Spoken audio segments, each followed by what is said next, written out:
this may not be the best acquisition ever, but I'll be damned if it isn't up there. Yeah. Right. Like, I think that he bought this. I don't know the exact number, but he bought the majority of OnlyFans for, I think, single-digit millions of dollars, maybe low double digits, possibly low double digits. But let's even say it was $10 million. This is now a more than $10 billion company. I feel like I can rule the world. I know I could be what I want to. I put my all in it like no days off. On the road, I want to start the episode with a survey for the listener. And we'll actually let John and Ben chime in. So just, Ben, turn your camera on so I can see your face. All right, so we're going to start with the survey. So on Monday morning at 7:30 a.m., I wake up from a text from Shaan. And here's what the text says. It goes, hey, you got good topics for tomorrow? I just texted Emmett from Twitch to do a pod, and he said he'll do it tomorrow. So I'm going to drive to San Francisco tomorrow and record an interview with him. And so what I want, Jonathan and Ben, turn your cameras on. What I want you to do a thumbs up if you think that it's the first one, a thumbs down if you think it's the second one. Do you think that this text means, okay, in lieu of Sam and Shaan recording together, I'm going to do one with Emmett?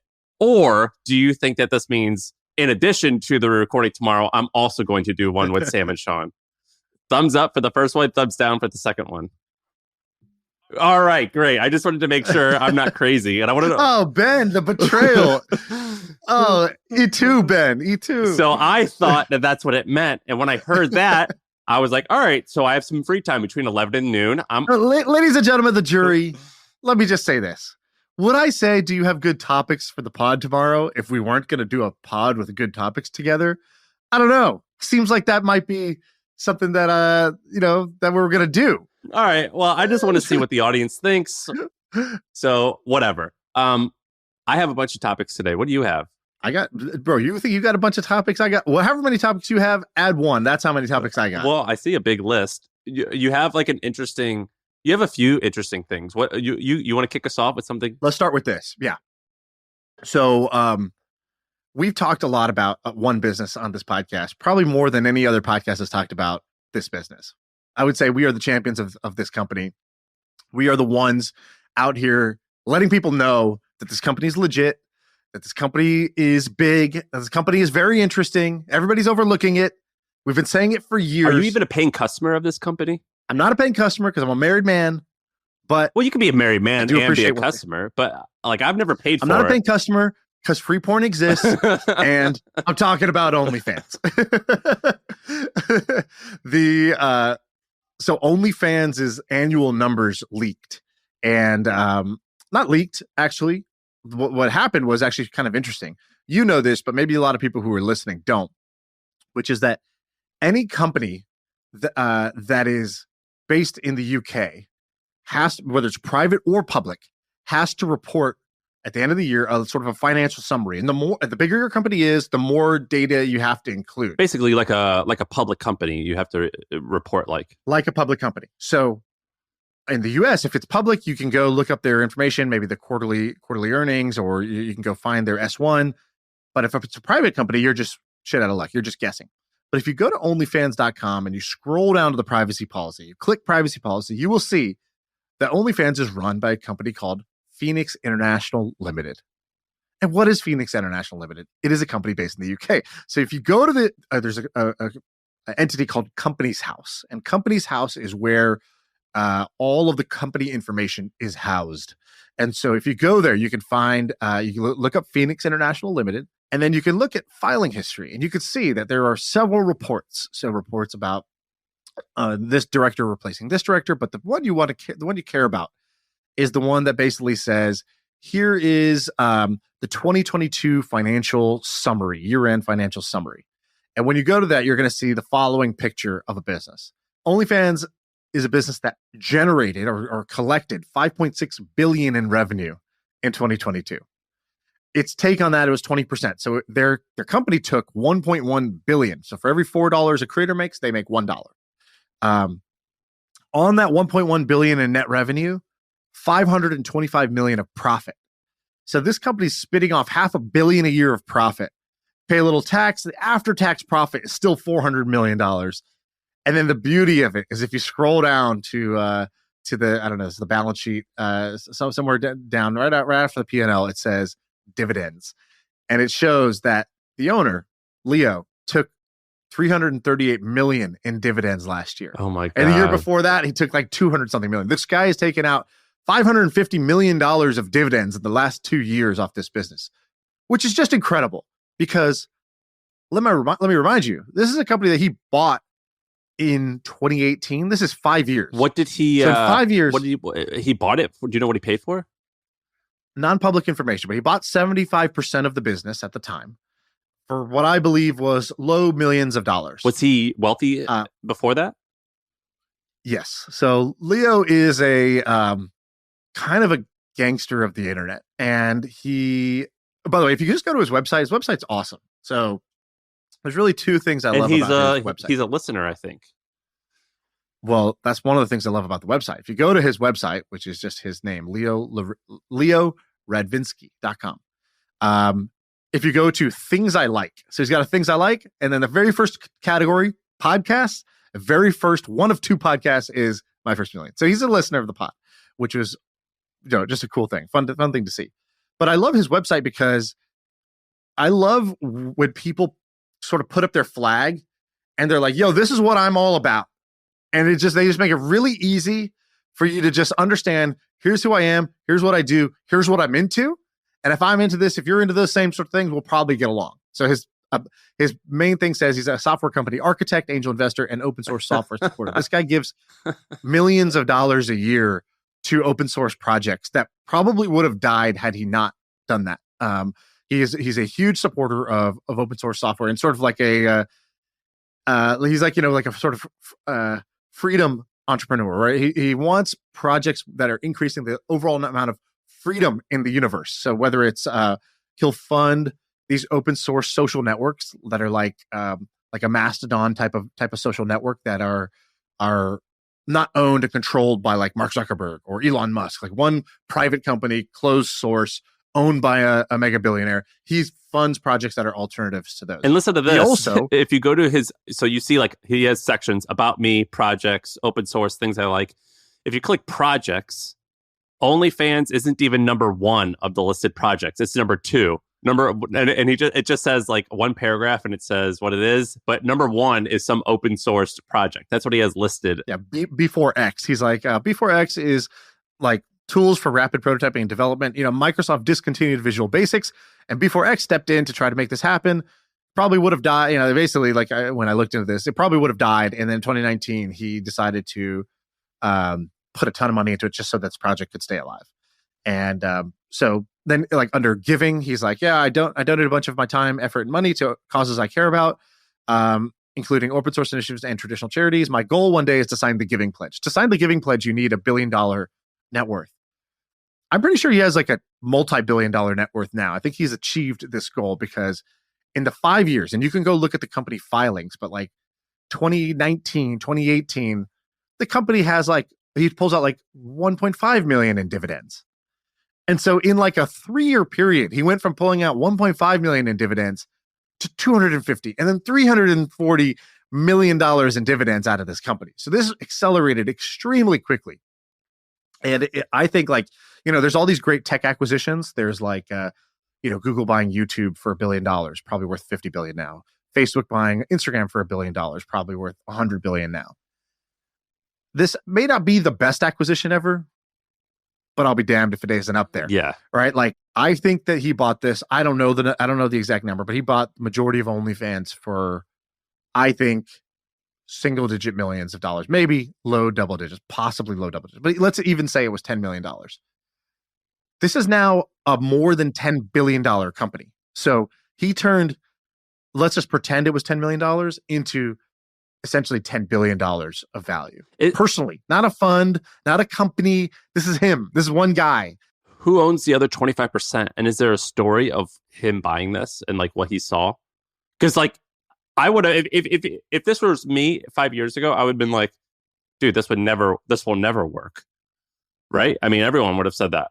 So it was already working on a very small scale. So this guy, Guy Stokely, was the founder. And if you go look at Guy Stokely, he looks like an Instagram model.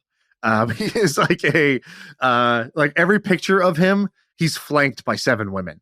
And the story is that Guy Stokely, his dad's in the finance world, he takes a small loan of like 10,000 pounds from his dad, starts OnlyFans, and they kind of co-own the business or whatever. It's like a father and son was like sort of the origin of this thing. Good bonding. Yeah. Some guys like golf. Some guys like fishing. Some fathers and sons start OnlyFans. Yeah. Like, right? Like that's amazing. And I don't know why he sold or when he sold, but Leo approaches them and he buys the business. At the time, it was reported that he bought 75% of the business. I don't know if later he bought the rest. I suspect he did, because there's one of these filings that Guy Stokely is removed as a director in the company. So maybe he just voluntarily stepped down. I don't know. At some point, you're just reading a bunch into these statements. You can't say for sure exactly how it happened. And this whole thing was very secretive. In fact, when I first found out about Leo owning OnlyFans, at the time, nobody knew who owned OnlyFans. It was not clear. There's nothing on the internet. This was several years ago. And I was trying to figure it out. I couldn't figure it out. And then I get a message from somebody who's like, hey, I know the guy who owns OnlyFans and he loves the pod. I was like, whoa, that's cool. Like, I've been trying to find who owns this thing. I wanted to invest in this. And anyways, that's how we kind of like, we ended up having a chat. I want to meet this guy someday. He's got a really interesting story. So now there's like a photo of him on the internet, and he's a very private guy, but now a little more information has come out about him. Very early on, I think when he was a teenager, like 15, 16 years old, he got into the business of first, I think, like domaining. So he would basically buy and sell like hundreds of domains, like maybe thousands of domains. In fact, there's like he got sued at some point. There's like a court filing of like, here's 1,000 domains that this guy still owns. And it's just like every variation of sort of like websites that you can imagine, many of which were sort of in the adult category. And then he creates My Free Cams. And My Free Cams basically took over the cam girl market. And I think that site still makes great money. That's how I think he got very, very rich, was off that site. And he used that money then to invest and to parlay that into other businesses. But he owns a portfolio of these businesses. And now Phoenix International, which is OnlyFans, has become a major, major one. This is amazing in a lot of different ways. One, it's amazing that Company's House, it's always a weird name. I hate saying that. It's companies, plural, Company's House. It's amazing that exists, and it's one of my favorite places to do research. It's amazing how fast this grew. Would you invest in this company, or do you not? Yeah, I tried to several times. The problem was they didn't need any investment. They were making so much money, and so I was like, "Hey, I can add value." And I was like, "I don't even, am I really? You're crushing it. What am I going to do here, right? Like, hey, I'm a fan. I think I'm a good hang. Can I invest?" That's really ultimately what my pitch was. It's like, I'm a fan of what you're doing. Unlike most people, I don't at the time when I was saying this stuff, like OnlyFans had it's over time become more and more mainstream, over time become more and more accepted as a thing that's legitimate. At the time, it was seen as very, very sketchy. It was sort of the butt of the joke. And so I definitely would have invested in this. I wanted to. They were doing so well that I don't think they ultimately needed any investment. Now, the one thing they do need is liquidity. He's taking massive dividends, which is great. But they could realize a several $billion liquidity event if they could go public or if they could sell. But there's no buyer, and it's hard to go public with a business like this. And so I think, I don't know what they're going to do with it, but it's not a bad plan B to just suck out hundreds of millions in dividends every year. It's fine. Yeah, I was going to say, is that what he wants? I don't know why you'd ever want to go public with it. I don't know if he wants that, but you always want the option, right? Like any business person would want the option. Whether you take it or not is secondary. In fact, most of the things in my life I'm pushing for, and people are like, do you want this? And I'm like, oh, I haven't even gotten there yet. All I want is the option.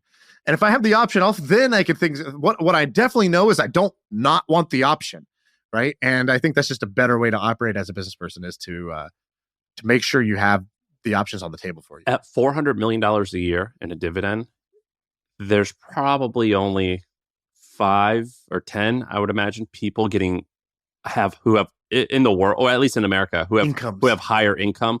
Like, I remember Steve Schwartzman from Blackstone one year made $1 billion. And then the other guy is like, what's the guy's name? Is it Griffith or Griffin? Like, it's usually just like Ken Griffin. It's usually like the top 5 or 10 hedge fund managers who make this. And they're actually, if they're the best, it's fairly reliable.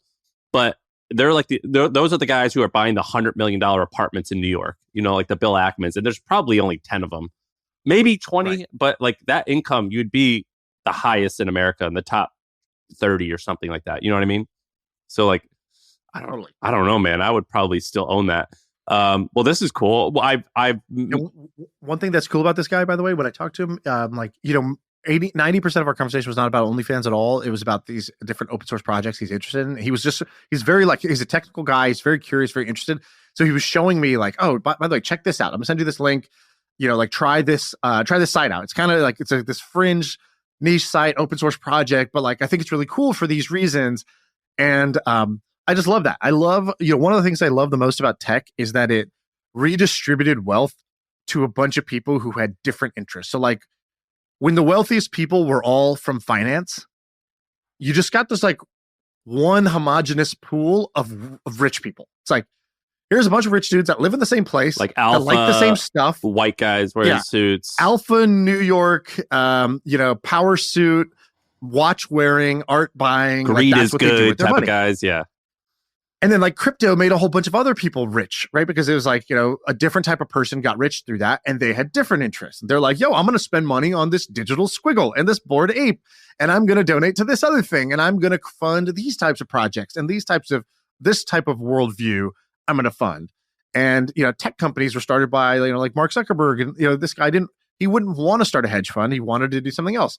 And because he does that, now he could spend his money doing other things. Or Elon Musk. He's like, I'm going to fund companies that will do space travel when no investor would fund this. I'll fund it myself. And so I love when wealth gets distributed to new pockets of people who have different interests, different values, because they're going to bring some new, like, it's not the thing they created. It's actually all the stuff they do with their money that creates 100 new things. That's kind of interesting to me. I've emailed back and forth with him just a few times. I've asked him to come on. I think you have too. I don't know if that will ever happen. Yeah, he's like, I'm a pretty private person. I don't think I would make a very good guest, but well, okay, fine. We'll talk about your dividends then, sir. You either come on as a guest or we find you on Company's House. That's the rules of this podcast. Dude, let me tell you about another person that is hard to find information on and is really fascinating, but really evil. Have you ever heard of the Sackler family? I saw that there's a documentary or a movie out on Netflix about them or a show, but I don't know anything about them. So I'm in the perfect spot. I'm interested and aware, but completely ignorant. Go. So there's 2 documentaries, one on Hulu, they're both actually fictional shows. They're both really good. One called, I think, Dope Sick, one called Painkiller, one's on Hulu, one's on Netflix. The story is about Purdue Pharma. So Purdue Pharma is basically, I'll tell you a little bit about that, and then I want to tell you about the early, even before that, because that's more interesting to me at this point. But basically, Purdue Pharma started by 3 brothers. It was Mortimer, Raymond, and Arthur Sackler. They were in the. Can you be named Mortimer and not be evil? Like that's. I mean, and he's one of the evil ones. And so basically these 3 brothers, I'll talk about their background in a second, but basically they were in the medical industry forever. Since they started as doctors, and then they worked at psych hospitals where they did lobotomies, and they're like, all right, let's start making these medicines and drugs.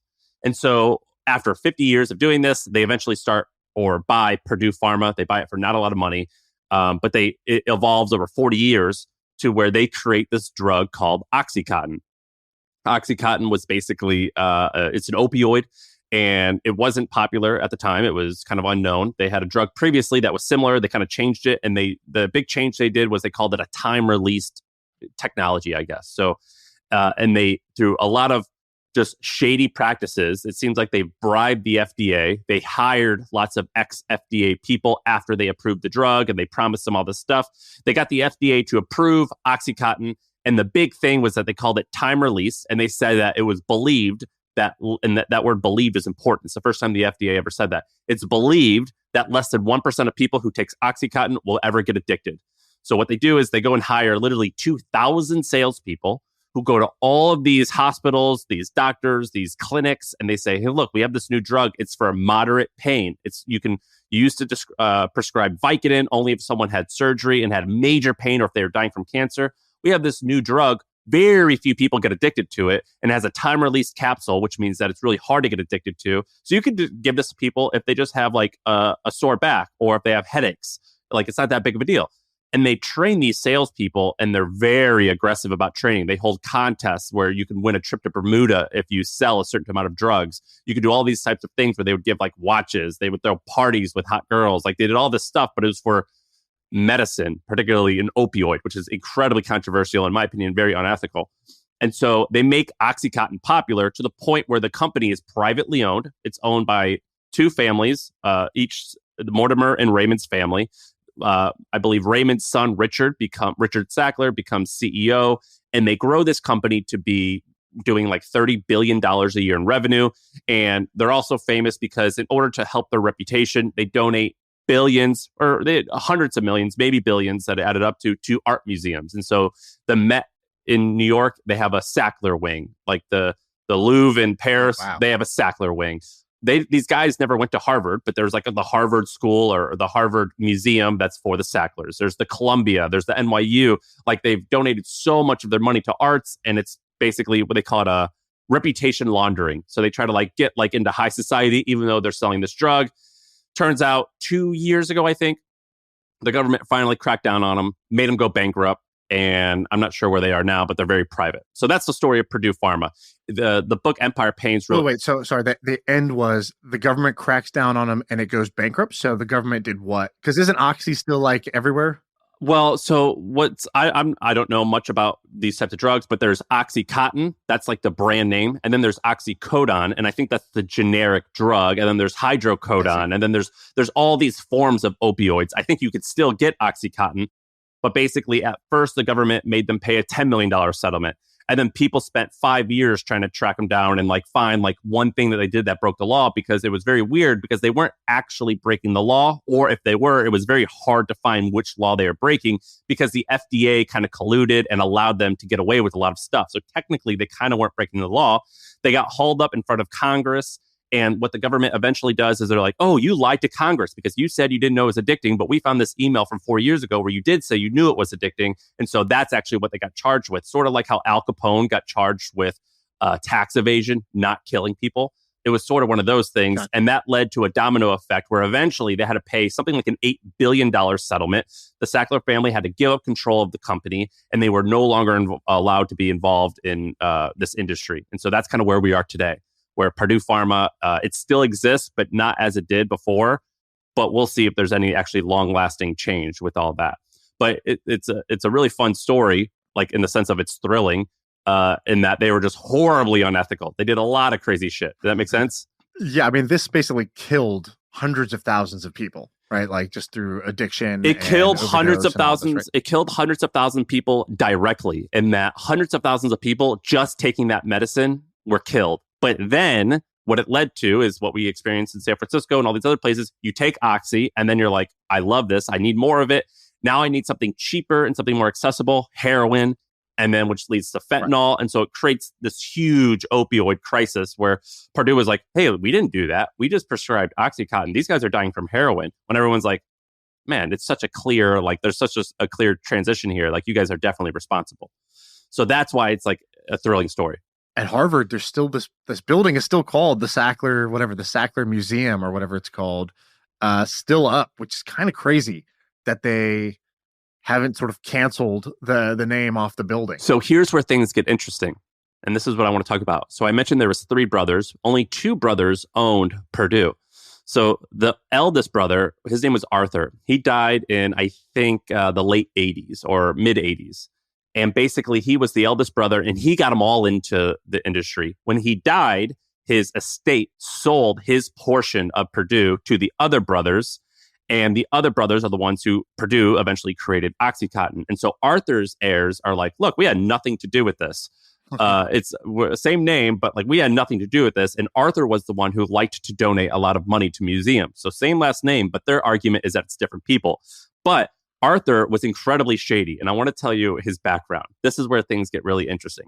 So check this out. So this guy, Arthur Sackler, he was the eldest brother. So he was a patriarch. And he brought in his two brothers into the business.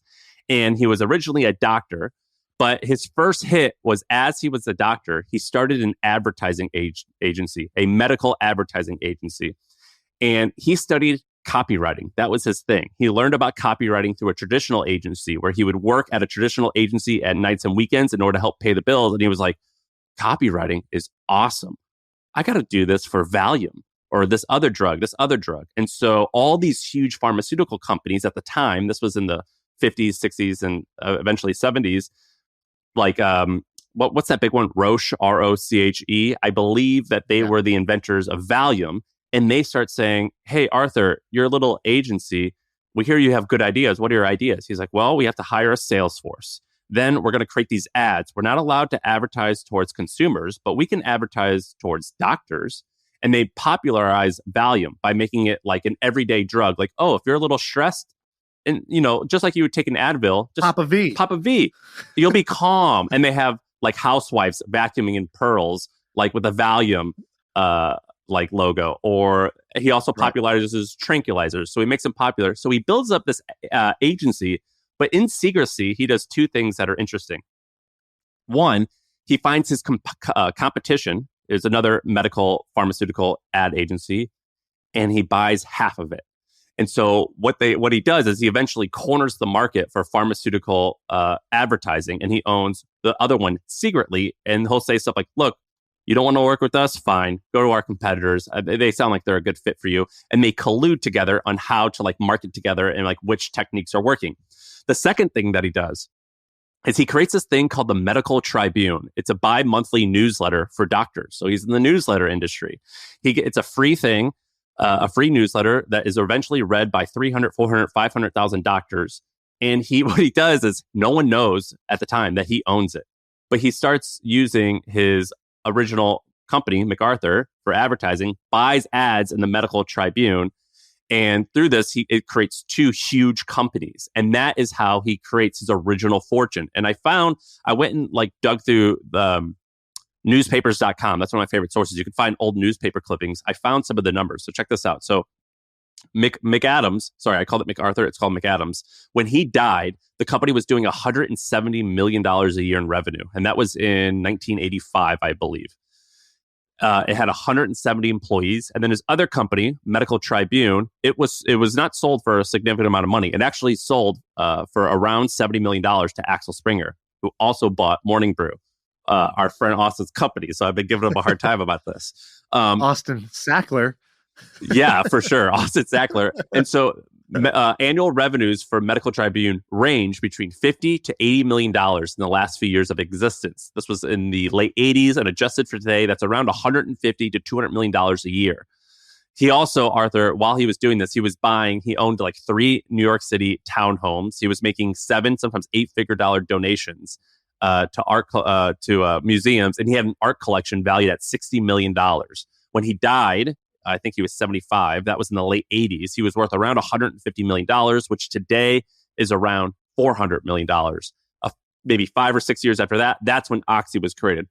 But besides the fact that these guys are, do illegal, horrible, unethical things, what's crazy is this guy owned 2 companies that were doing close to each of them over $100 million a year. And it was medical advertising and a medical newsletter for doctors. And it was him and his wife owned the whole thing. So like super fascinating background story about how this guy originally got wealthy. Wow. Prolific family for sure. That's crazy. That's a crazy story. It's crazy. So a lot of the stuff like that the Purdue families or the Sackler family is about, it's about Oxycontin. And I thought that was interesting. But what I thought was really interesting was just like, I was like, well, just from an entrepreneur's perspective, how to get started. And so I did all this research where I dug deep. And then I went into I use this thing. It's like a historical money calculator. And so it helps you calculate how much money is worth today. I then looked at real estate prices from the 70s and 80s in New York City. And I found out how much he was paying for homes. And I basically like reverse engineered like the income from this medical newsletter because I was just curious how it works. I think, by the way, that still works today. There was another company. I don't know if you remember this, but there was a company that used to give out free TVs to doctors. And these TVs had like skeletons on them, and you could like move the skeleton around in order to like show like, all right, your colon is actually right here, and we'll zoom in on that. But on the TV was ads for drugs. And this company eventually got in trouble, interestingly enough, for fraud. It turns out they were lying about a lot of stuff. But this pharmaceutical industry is so interesting to me because it's something that we're supposed to trust. Turns out a lot of it's bullshit, and it's just as shady as someone would say that this My Free Cams website is, or even worse. And it's really fascinating how this whole industry works. But medical newsletters, super fascinating. A legit company, Axel Springer, which is a $5 billion German newspaper company, bought it. And so I actually think these still work today. And if you go on TV... Is it still running, by the way, or no? No, they shut it down. I believe they shut it down. And like everything involving Sacklers, like people don't want to have anything to do with it. But if you're on... Do you ever watch cable TV? Yeah. Sometimes. Dude, It's only car commercials and drug commercials. That's like all it is. It's like Cialis and like it's... So anyway, this pharmaceutical advertising industry, I would never enter it, but it's really fascinating how it's done. And it's incredibly lucrative. It created this fortune, and I think it could still create more. Well, I put this out there before, which was that we get asked a bunch about, hey, I'm doing a newsletter. Can you help? Can you invest? Can you advise? Whatever. And we've basically, I think both of us say no to pretty much all of them. The one that I think is interesting still, the two areas that I am interested is who's doing an amazing job of this in real estate and who's doing an amazing job of this with a newsletter for doctors. Those are the two that I really care about. And I'm like, I really want to find whoever's doing a great job of that and, invest or advise or partner with them to like help make that bigger. Cause I think those spaces are amazing spaces if you have the right person going, like doing it the right way. There's a lot of nuance to it, but, yeah, I still think this idea would just work again. And they sell for huge multiples. So Aging Media did this for nursing homes. So somewhat senior living. Yeah, somewhat related. I don't remember the multiple, but I heard rumors it was like 15 times profit, which is really great. And so these businesses are still super lucrative. And I think what Arthur did, whether you think that's good or bad, the way that he did it, I think is bad inherently. I don't think it's bad, but the way that he did it I think it's still incredibly lucrative. So let me tell you another story about a smart weirdo. All right. So here's a smart weirdo. This is the episode. Smart weirdos / maybe bad people. This guy I don't think is considered bad, but he's my Billy of the week.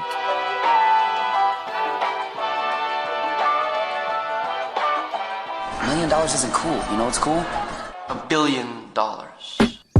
Okay, so we have some actually multiple contenders. This is a Billy of the Week runoff. Actually, maybe this is actually a campaign, but this guy is doing something interesting. So his name's Steve Davis.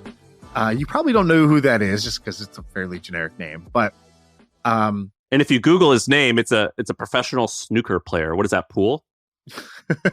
Yeah, it's like pool, some kind of like pool. If you had like the wrong color balls or something. So this guy is Elon Musk's long trusted, like, right-hand man. So let me tell you about this guy. He joined SpaceX back in 2003. So very early on, crazy background. He's got a twin master's degree in particle physics and aerospace engineering, right? So, guy's got a dome on him. And but I think what he was doing, he was doing something like completely unrelated, but he was one of the first employees that ended up getting hired by SpaceX. I for some reason, I feel like I remember he wasn't like working in the industry. He was doing something else, and then he got hired. And the stories about this guy are kind of legendary. So when Elon bought Twitter, people were like, who's he gonna make CEO? And a lot of people were like, it's gonna be Steve Davis. Before he put the lady from NBC in charge, which was sort of a weird pick. It seemed like it was going to be Steve Davis. Why? Because Steve Davis was living and sleeping in the Twitter office with his wife and their newborn child that they had just birthed, like 3 weeks prior. What a brown noser. Intense. So this guy, if you go read the stories about him, it's like folklore. So one person said he has been working 6 hours a day, every single day, 7 days a week, for years and years. Another person said he's insane. He gets more work done than 11 people working together, just himself. What? One time, Elon Musk, they were doing something with the production of a part in one of the parts of the rocket, I guess. And this was $120,000 part.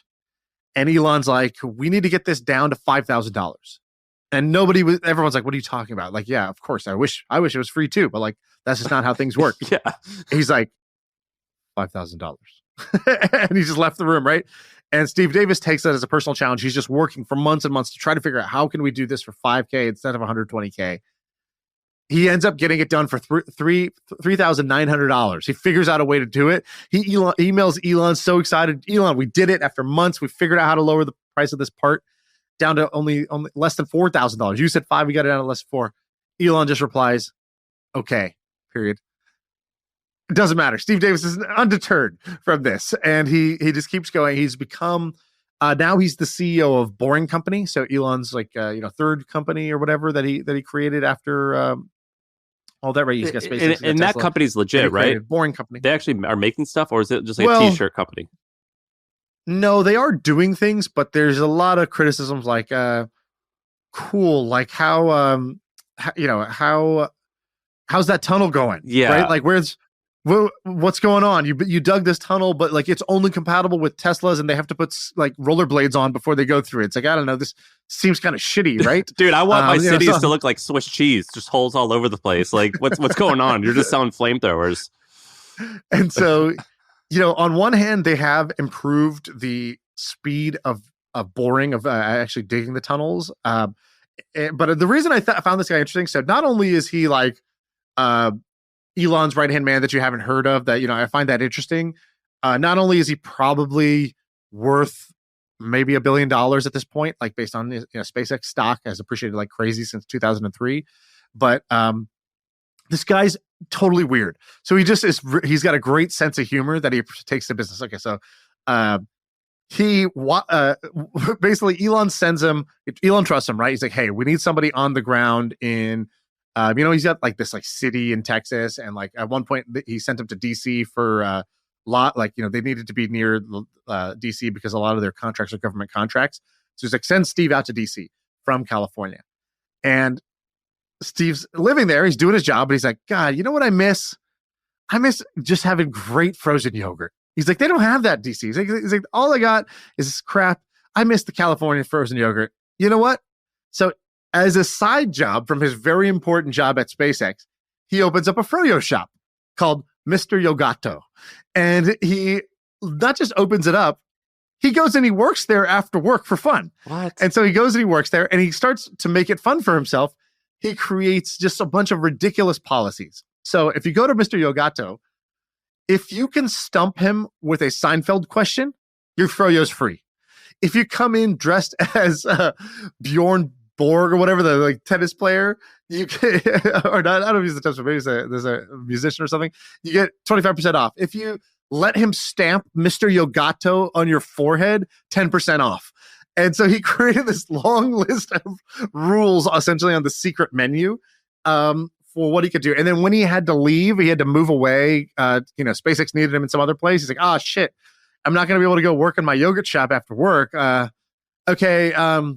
Hey, whoever comes to Mr. Yogato today, one of you is going to get the shop for $1.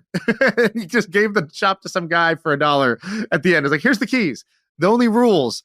I want to keep, being able to come here and eat half off. And, and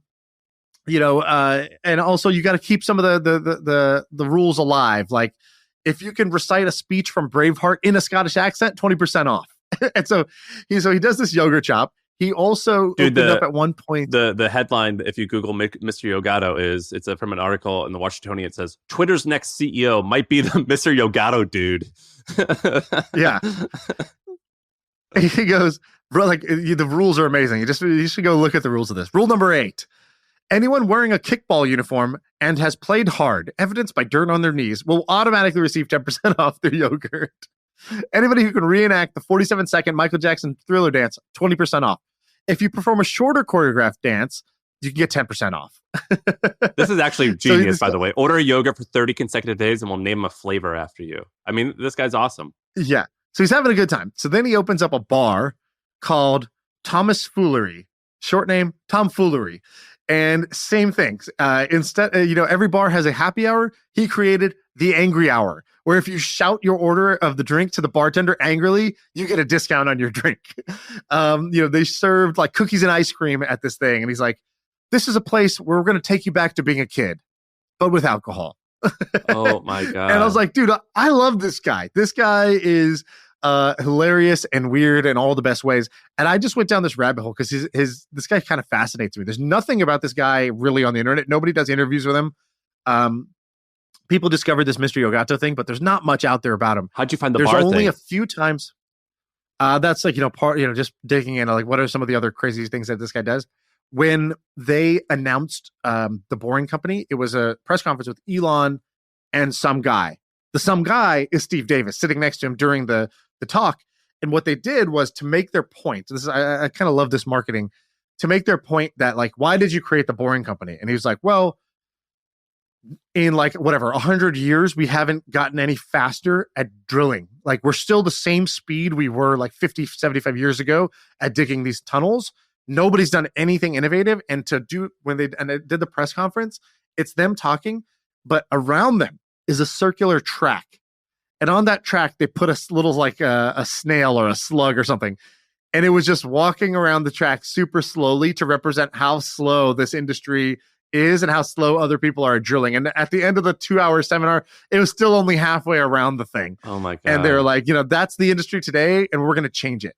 I love these little nuggets, these little sort of like marketing gimmicks that make a point in the sort of simplest, most memeable, viral way possible. I got to give Elon credit and this guy Steve credit for how they do that. Where did he work before? How do you get a job with Elon?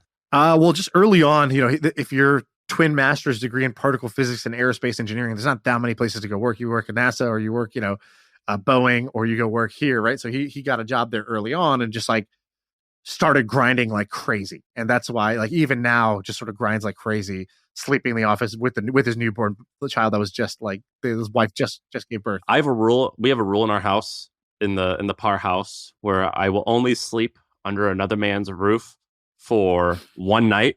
And if it's my father-in-law's house, he gets 2 nights.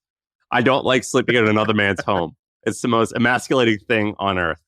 I can't imagine moving my wife and newborn baby into the Twitter office. Can you? Into my boss's house. Yeah, my boss's house.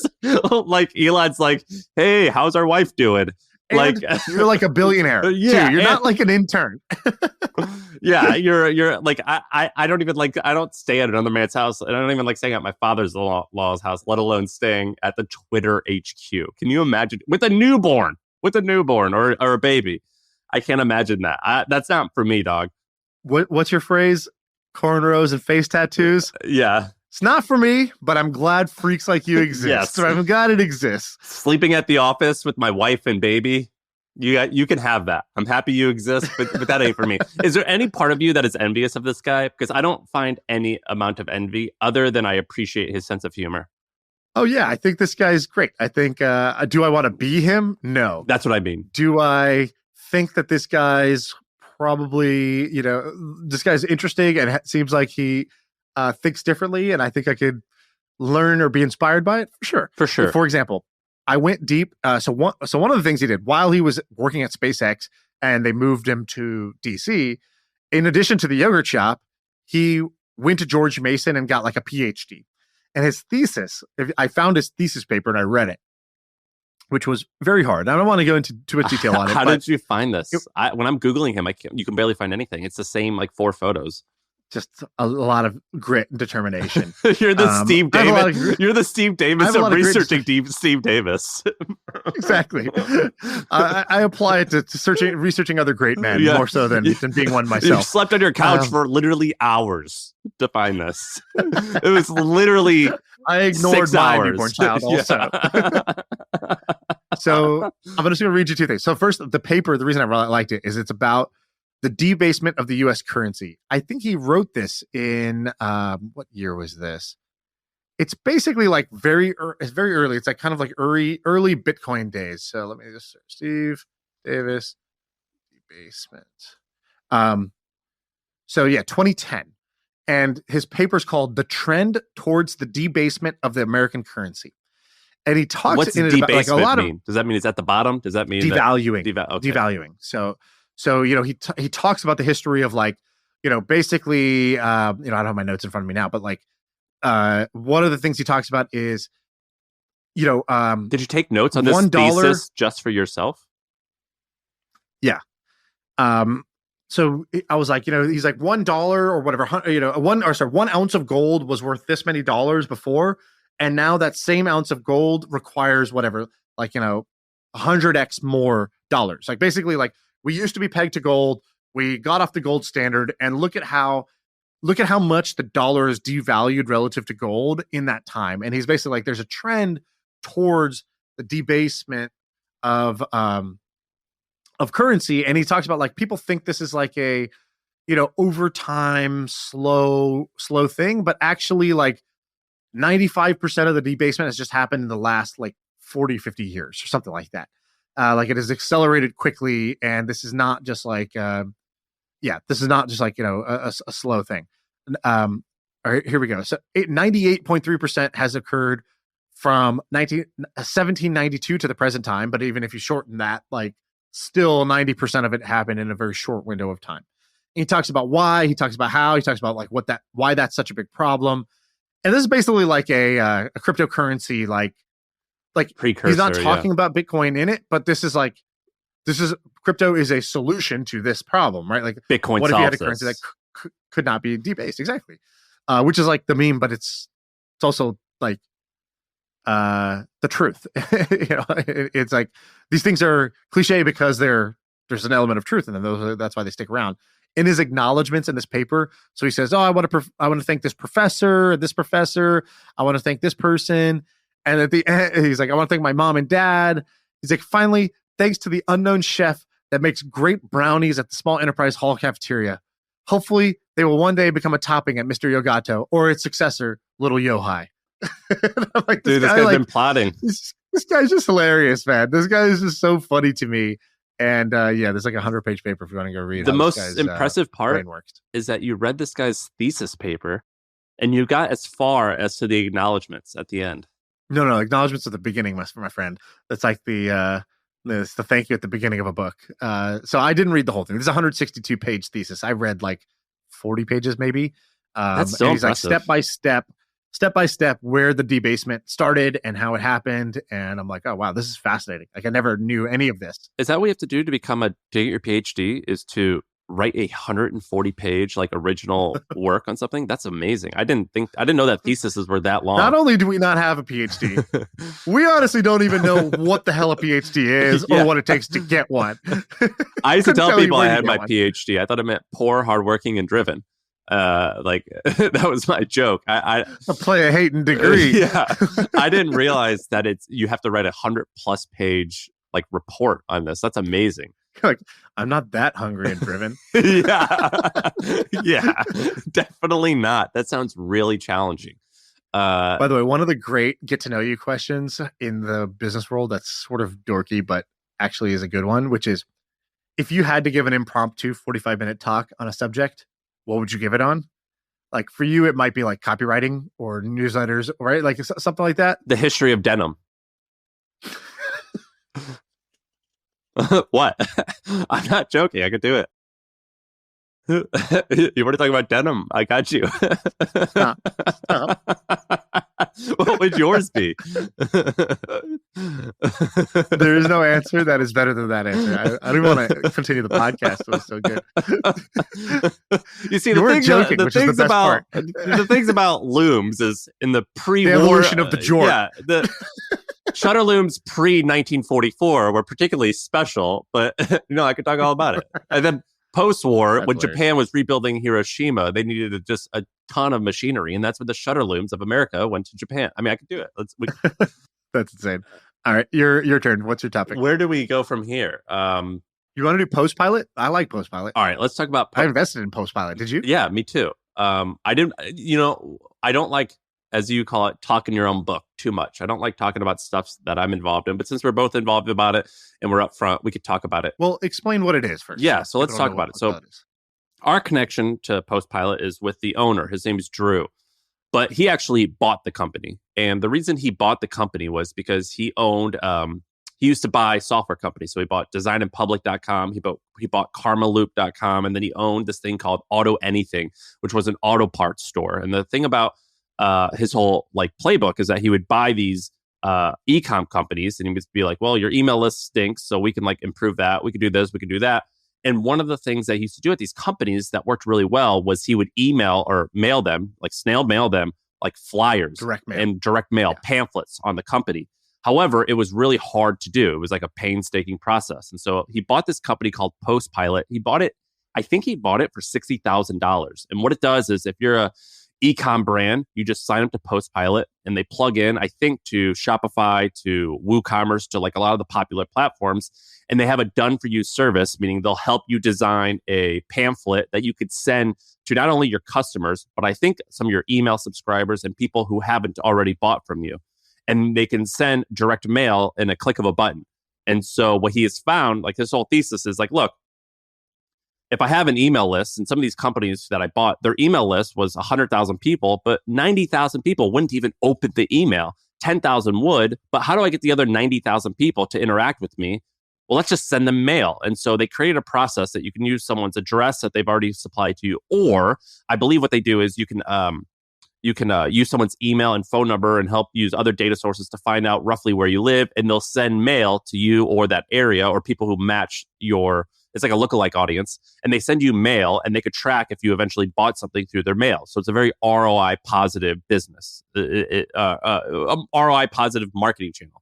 And I think he bought this company in 2018. He bought it for $60,000. It's making well over $60,000 a day now. I think that the public information that they said was they crossed 10 million a year in revenue like 18 months ago, I think. And it's growing like a weed. And he sends amazing investor updates where like there'll be like a theme. So for example, him and his partner sent an update where it was him and his partner dressed like stepbrothers. And so like he does these really funny updates, but the business is growing like a weed. It's growing crazy. And it's really fascinating. Is that what I'm not an e-com guy. Is that how you? Yeah. So we use it. So we use it. And like, if you advertise on Facebook or you advertise on Google and, the key metric for any e-commerce brand is your return on ad spend when it comes to marketing. So you spend $100 on ads. What's your return? Are you going to get $100 back? Are you going to get $200 back? You can get $50 back. $50 would be a 0.5 return on ad spend. $200 would be a 2.0 return on ad spend. If you can be like getting a 2.0 return on ad spend at scale, you're printing money, right? You're putting in $100, you're getting $200 out every single day. And that's, obviously if you could scale that up, that's extremely, extremely lucrative. If you use PostPilot, you can get like a 10x return on ad spend. It's not the most scalable, but it is pretty ridiculous the type of return you get. He said a lot of people are getting 5 to 10x. He said most retention campaigns come in between 5 and 10. So like he kills it. I don't use it. Yeah, and these are like retention, right? So you're trying to get people to come back, or you're trying to get a warm lead who hasn't bought from you, but they gave you their info to try to convert. So it's obviously different for a completely new customer versus a returning customer versus whatever. But the blended ROAS for these is really, really good. So it's very effective, right? You send a postcard. It's got photos on it. It's got an offer on it. And the cool thing, what they did was they basically took this. They weren't the first to do, how do you send mail campaigns? We'll send it for you. What they did was they're treating it like it's Klaviyo. So most people outside of e-commerce don't even know about Klaviyo, except for the fact that it just filed to go public. So now a bunch of people are paying attention to this like $10 billion company that raised very little money. Email marketing for e-commerce. Actually, it didn't raise very little. It raised $400 million. It only burned a net $15 million, which shows how capitally efficient it is. That's what I mean. Yeah. Sorry. So every e-com brand basically uses Klaviyo at this point. It is like the dominant player in the space. There's some others like SendLane or whatever, but they basically said, we're going to automate this. So like we will take all your customer data from Shopify and we'll be like, cool. When somebody first joins, we'll make a welcome flow. So automatically it'll drip out like 1 hour after they sign up for emails, they'll get this. 3 days later, they'll get this. And 30 days later, they'll get this. Klaviyo. Yeah. Yeah. And now what PostPilot did was they took the same thing. They were like, cool, you want to send a one-off blast? You can just go in our editor and do that. You want to create automated flows that are just going to be triggered based on customer behavior? You can do that too. So they basically did for physical mail the same thing that Klaviyo did for digital mail, which is very, very smart. So yeah, anyways, I think they're doing really well, and we'll see kind of how big. I think the only question of this one is just how big does it get? It's a high floor, unknown ceiling. So it's like this business is definitely going to work. Now the question is even when we first invested, it was like this clear this was going to work. And it was a low valuation compared to everything else. It was not low. It was a reasonable valuation compared to everything else. I think I have about 25 grand in the company. Yeah, I did something similar. It wasn't like, massive bet, but the question is this going to be a $50 million business, $100 million business, a $500 million business, or $1 billion business? I have no idea on that one. Like, we'll see. But it's definitely like, it was like a clear, this isn't going to be a zero type of investment. So I did this one personally, not out of the fund, because I was like, you don't know the profile of this one. I thought, so I have 25,000 of my own money into the company, I think. I in my head, when I was looking at it, I was like, I think the likely worst case scenario is that this will sell for $70 or $80 million. I was like, I think I could 5x, 4x my money. I think in a unlikely but high outcome scenario, I was like, many, many, many hundreds of millions of dollars this could sell for. And I could for sure 100% 10x this, maybe more. That was kind of my thinking with that investment. And 25,000 of my own money is, I usually do small checks. That's a smaller checks. That's a good one for me. Right on. I have some other topics, but I think we should save them. One thing I want to do is I want to start doing episodes that are business ideas only. So sometimes, basically, if you take an episode of My First Million, you kind of don't know what you're going to get. There's a box. You might get a Billy of the Week story about crazy people who have done crazy things. You might get a business breakdown like we did with OnlyFans. Just like, here's a business, here's the numbers, here's how it's doing. Maybe it's a business like PostPilot, like a business you never heard of that's doing really well. We kind of expose you to sort of things that are under the radar or not on your radar. And then sometimes we do ideas and opportunities, things that we think people could do that could work. And Monday, I'm proposing this to you. Monday, I think we should do, when we record Monday, we should do business ideas only. I think we're good Monday, and I have a good one. Which are people's favorites. The business ideas and opportunities is definitely people's favorites. So we'll do that. But, if we're going to do that, people got to do something for us, right? Like, I don't know about you, but if I kiss, I like to get kissed back. If I hug, I like to get hugged back. And if I provide value, I like to get value Yes back. Means yes. Yeah. And all we need from you to give value back, put your wallet away. It doesn't take money. It's not free, though. It ain't free. It ain't free. It sure as hell ain't free. But your money's no good here. What we do need is for you to take that little finger of yours, open up the podcast app, click subscribe. Go to My First Million, click subscribe. The next thing you're going to do. Where do they do that? YouTube. Where do they do that? They do it on Spotify? Spotify, Apple Podcasts, whatever's your comfortable place. I'm not trying to get you to go somewhere you're not comfortable, right? Go where you're comfortable, but just make sure you click and subscribe. Now go to YouTube. Go open YouTube. Type in My First Million, click subscribe, hit the little bell so you get alerts. We need both of those things from you. We just need it. And I don't ask for much, but I ask for this. Don't let me down. And if you want, leave a comment. You could leave a comment. We read all of them. And the funniest ones, we send to each other, particularly if they make fun of us. Yeah, the most insulting ones definitely get the most attention. And we can't resist. We're not those people who are like, nah, I don't read the comments. I don't read the haters. Read all of them. Oh, we read you. Yeah. We think about you. And I recognize usernames. You're living in our head. Yes. I've Googled some of these people. I do a reverse Google image search and find out their LinkedIn. And here, I'll actually leave like a hint. So for next Monday, you can see on here which company I'm talking about if you scroll down. So I was going to start this with a business that used to exist, that was way ahead of its time, that I think should exist today. Now is the time. Now is the time if you could possibly pull this off. Do you agree with me? Do you see what company I'm talking about? I know what you're talking about. I agree with you. I can't wait to talk about that one. And I have one that is similar to one of the best businesses in Andrew Wilkinson's portfolio. And I think you could create a new version of that would work really well. That's the teaser. All right. Manic Monday, we'll call it. I don't know. We just go from ideas to ideas, or where we just look at the comments and just stress out over like blemishes we have on our face. But it's Manic Monday. So you don't have to pay money for this show, but it ain't for free. And you know how to pay for it. So, all right, that's the pot. Yeah. I feel like I can rule the world. I know I could be what I want to. I put my all in it like no days off. On the road, let's travel, never looking back.